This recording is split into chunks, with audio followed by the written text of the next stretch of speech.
7 तारखेला म्हणजे परवा दिवशी आपल्याला पवित्र दान करायचंय आणि दान करताना आम्ही सत्पात्री दान केलं पाहिजे।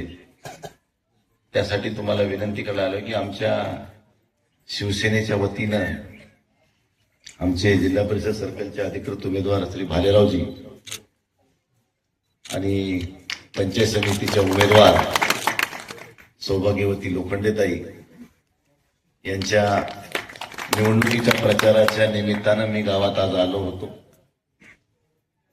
योगायोग बघा, भाग्य आजदीनं झाले संत दर्शन। तुमच्या सगळ्यांचं दर्शन करण्याचा मला योग आला, ते मी स्वतःला भाग्यवान समजतो।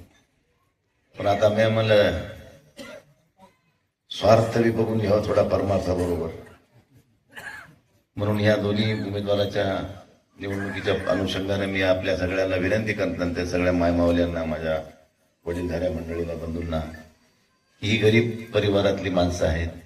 मोठ्याला आपण बऱ्याचदा निवडून दिले, एकदा गरीबाला बी निवडून द्यावं। आमच्या जिल्हा परिषदेचे सदस्य भालेराव उभे आहेत, त्यांच्या विरोधामध्ये सीताराम घनदाट मामा जे आपल्याकडे 3दा आमदार होते, त्यांचा नातू इथं आलाय। चाटोरीमध्ये तिकडे काही केलं नाही, चाटोरीवाले आता देतात की नाही की म्हणून इकडं आले। आणि दुसरं आपले BR देसाई आमच्या ननू लोखंडेच्या विरोधात।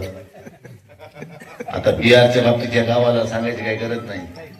30 वर्ष झालं बाजार समिती, जिल्हा परिषद, बँक, सोसायटी, ग्रामपंचायत काही बी असलं की ह्यालाच पाहिजे। आता 30 वर्ष आम्ही तुला सहन केलं ना बाबा, आता तरी आता त्याचं पोरगा आणले म्हणजे पुन्हा 30 वर्ष ह्याला आणखीन आपण सांभाळायचं का? मग दुसऱ्यांना लढूच नाही का? सगळ्या मोठ्यानंच लढाव्या का? जिल्ह्यामध्ये वरपुडकराच्या घरातले 4-5, विटेकराच्या घरातले 4-5, बोर्डीकराच्या घरातले 4-5, दामकराच्या घरातले 2, रामगिरंगी पाटलाच्या घरातले 2, घनदाटचे 2, बोबडेचे, म्हणजे सगळ्या पुढाऱ्याचे सगळे पुढारी आपले लेकरं बाळ कसे निवडून आणता येतील ह्यातच बेजार आहेत। माझं म्हणणं असं आहे, ही लोकशाही आहे। जर आपण मोठ्याचेच लेकरं निवडून देऊ लागलो पैशाच्या जोरावर, तर गरिबानं समाजसेवा करावी का ना करावी हे मला विचारायचं तुम्हाला। आता हे सामान्य माणसं, ननू आता इतक्या वर्षापासून काम करते, लोकांच्या अडी अडचणी सुखात दुःखात धावून जातो, दसरत असेल हे असं। मग आता हे पैसेवालेत म्हणून तुम्ही पैशावरच मतदान देणार असतात, तर मग गरिबांना तुमची सेवा कशाला करायची? मग मोठ्याला सेवा करायला लावा। ते आता पैसे हाणतेत, तुम्हाला देतेत, निवडणूक झाली की पुन्हा पैसेच काढायचं काम करते। तर माझी हात जोडून विनंती असणार आहे की हे दोन्ही आपले सर्वसामान्य परिवारातली माणसं आहेत। ह्या मोठ्याच्या लढाईमध्ये तुम्ही ह्यांचा बळी देऊ नका।